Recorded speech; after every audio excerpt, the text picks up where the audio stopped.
वसंतरावजी नाईक यांना वंदन करून मी माझे 2 शब्द बोलते.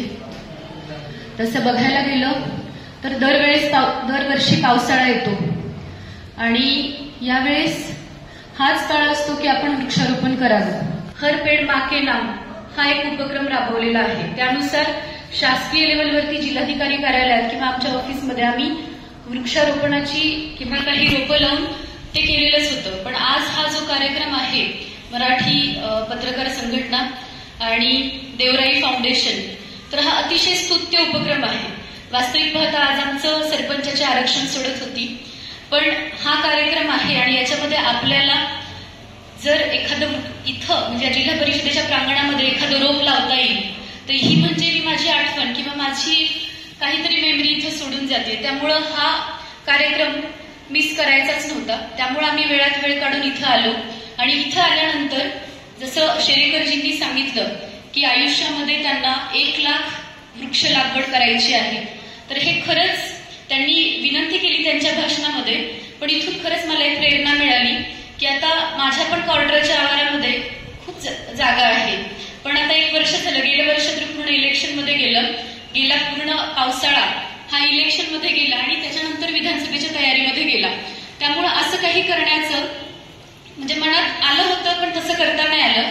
पण यावर्षी नक्कीच मी माझ्या जिथं जिथं जागा अवेलेबल होईल तिथं तिथं मी स्वतः वृक्ष लावेन, रोपं लावेन आणि इथं जो पुढचा 2-2.5 वर्षांचा माझा उरलेला कालावधी आहे तर त्याच्यामध्ये मी त्याचं नक्कीच संगोपन करेन. तर आजच्या कार्यक्रमाच्या अनुषंगाने इथं जे विद्यार्थी आहेत उपस्थित तर त्यांना पण मी विनंती करते की तुम्ही तुमच्या घरी, शेतामध्ये जिथं असेल तिथं प्रत्येकाने एक आणि आपल्या कुटुंबियांना सांगून अशी निदान तेवढे तरी झाडं लावायची आणि ते झाडं तुम्हाला जगवायची आहेत.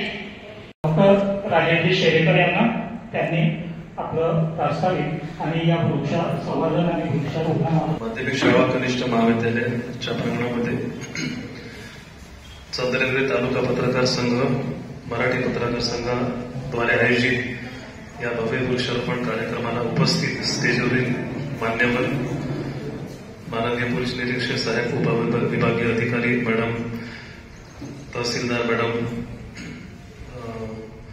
मी इथे 1997 ते 2010 13 वर्ष चांदोला प्रॅक्टिस केलेली होती. त्यावेळेला माझे सहकारी राहिलेले डॉक्टर श्री वसंत खंडार साहेब आणि डॉक्टर सुलभा खंडार मॅडम, ग्रामीण रुग्णालयाचे अधीक्षक डॉक्टर पवार साहेब,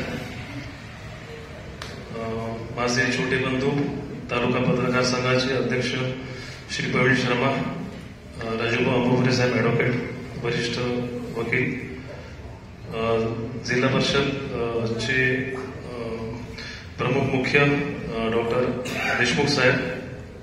आणि त्यांनी नुसतं भारतातच नाही तर पूर्ण जगभरामध्ये त्यांचे देवराईची संकल्पना ही त्यांनी रुजू घातली आहे आणि बऱ्याचशा देशांनी ते आत्मसात केली आहे. त्याच्यामध्ये अमेरिका, चायना, इथिओपिया, साऊथ आफ्रिकेला त्यांचे मोठं कन्सल्टंट केलं. त्यांच्या मी जवळपास मागील 2 वर्षापूर्वी मी त्यांच्या संपर्कात आलो. मी अमरावतीला असतो. माझा आता इच्छा प्रॅक्टिस नंतर मग 2010 पासून माझं हॉस्पिटल अमरावतीला आहे. तर मी स्वतः आयुष्यामध्ये 1 लाख वृक्ष लागवड करेन हा संकल्प मी घेतलेला होता. एकदा फेसबुकवर मला एक ऍड दिसली की 300 पिंपळाची झाडं फुकटात घेऊन जातात. फुकट म्हणणार माणूस सगळ्यात पहिले कांड होतं, फुकट कुठे मिळतं. मी त्यांना फोन केला तर देवराईचे अध्यक्ष होते रघुनाथजी डोले मॅडम, त्यांनी स्वतःच फोन उचलला. म्हटलं मला पिंपळ हवंय, म्हणजे तुम्ही कोण बोलताय, कोणतं असं होतं. मी माझा परिचय दिला तर ते म्हणाले मग तुम्ही देवराई का दिलं. माझी सुरुवात इथून ते म्हणलं देवराई म्हणजे काय. तर तेव्हा ते म्हणाले मी तुम्हाला काही फोटोज व्हिडिओज पाठवतो. तर मी त्यांनी मला पाठवले की ते सगळं बघितलं. मग मी गुगलमध्ये देवराईची संकल्पना काय ते युट्यूब व्हिडिओ बघितले आणि मग माझ्या लक्षात आलं की देवराई संकल्पने सारखी वृक्ष लागवड याच्यापेक्षा दुसरा कुठलाही वृक्ष लागवडीचा मोठी संकल्पना असू शकत नाही. कारण 1 एकरमध्ये 1 देवराई असते, त्याच्यामध्ये 400 झाडं लावल्या जातात आणि 100 प्रजाती म्हणजे प्रत्येक प्रजातीची 4 झाडं आणि 1 एकरमध्ये लावल्या जातात.